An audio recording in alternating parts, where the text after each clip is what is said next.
मिल्कीपुर में चुनाव अपने चरम सीमा पर है, प्रचार की ओर बढ़ रहा है और 5 तारीख को यहाँ मतदान होना है। ऐसे में बात करने के लिए हमारे साथ हैं उत्तर प्रदेश के नेता विरोधी दल माता प्रसाद पांडे जी। पांडे जी, आप हमको ये बताइए कि आपको मिल्कीपुर में क्या लग रहा है, कैसा चुनाव जा रहा है, किस दिशा में? अभी तक मैं घूमा हूँ, यहाँ की जनता, मिल्कीपुर की जनता भाजपा को फिर हराना चाहती है और समाजवादी पार्टी के उम्मीदवार को जिताना चाहती है। इसीलिए परेशान होकर जनता से वोट मांगने के बजाय पुलिस से वोट मंगवा रहे हैं, कप्तान से वोट मंगवा रहे हैं, अरे वो यूनिवर्सिटी के वाइस चांसलर वोट मांग रहे हैं। इसलिए अगर उन्हें विश्वास होता है यहाँ की जनता हमारे साथ है तो मुख्यमंत्री जी 5 बार यहाँ न दौड़ते। आप ये गंभीर आरोप लगा रहे हैं कि यूनिवर्सिटी के चांसलर जो है वोट बताया मांग... एक सज्जन ने, वो भी आकर एक आदमी घर गए थे कि तुम्हारा घर हमारे कैंपस पे है, मैं उसको गिरा दूंगा अगर नहीं वोट दूंगा। ये शिकायतें आ रही हैं, आपके पार्टी की ओर से आरोप लगाया जा रहा है कि मतदाता पर्चियां जो हैं वो कम बांटी जा रही हैं एक विशेष सही है। कल भी मुझसे लोगों ने बताया कि पर्ची उन्हीं को दी जा रही है जो भाजपा को वोट देना चाहते हैं। इसलिए मैंने अपने पार्टी के लोगों से कहा पर्यवेक्षक से मिलो और उनसे करो। कुतर्की में भी उन्होंने किया था, मैं गया तो हमने उनसे पर्यवेक्षक से मिल के अपनी पर्ची अलाउ कराई। जो आदमी हमारी भी पर्ची लेके जाएगा वो भी वोट डालेगा।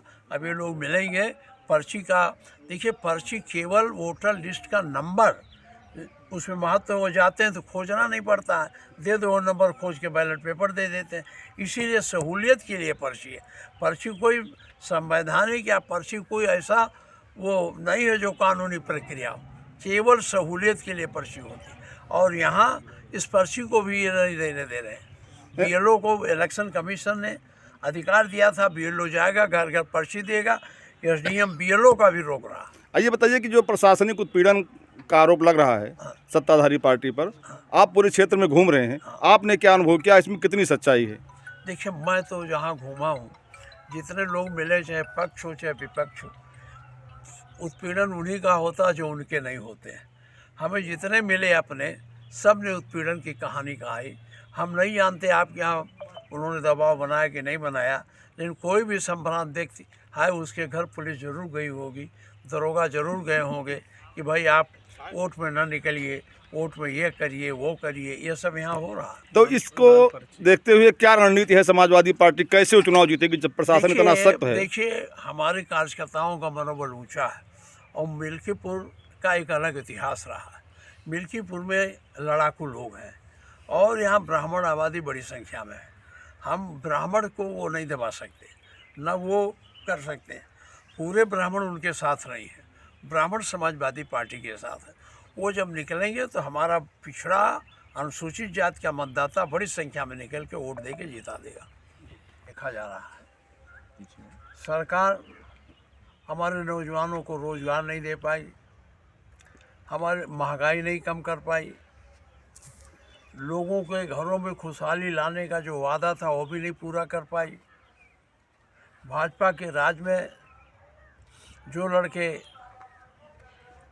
नौकरी की अपेक्षा करते थे कि अस्थाई नौकरी मिल जाएगी, वो भी नहीं दिखाई दे रहा। और इसी बीच ये चुनाव है, ये चुनाव इन्हीं सब मुद्दों को लेकर है।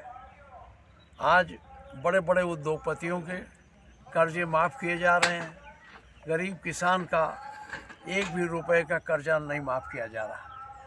करोड़ों करोड़ रुपया माफ़ हो और हम गरीब का कुछ भी ना हो, यही ये सरकार की देन है।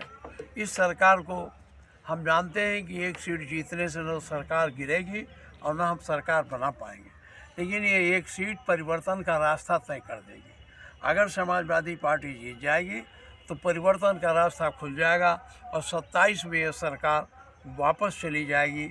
इसलिए मैं आपसे अनुरोध करने आया हूँ कि अपने अधिकारों के लिए, अपने बच्चों की रोजी रोटी के लिए, और जो अधिकार, जैसे आज चुनाव है, पुलिस प्रचार कर रहा है, लोकतांत्रिक प्रक्रिया को ये समाप्त कर रहे हैं।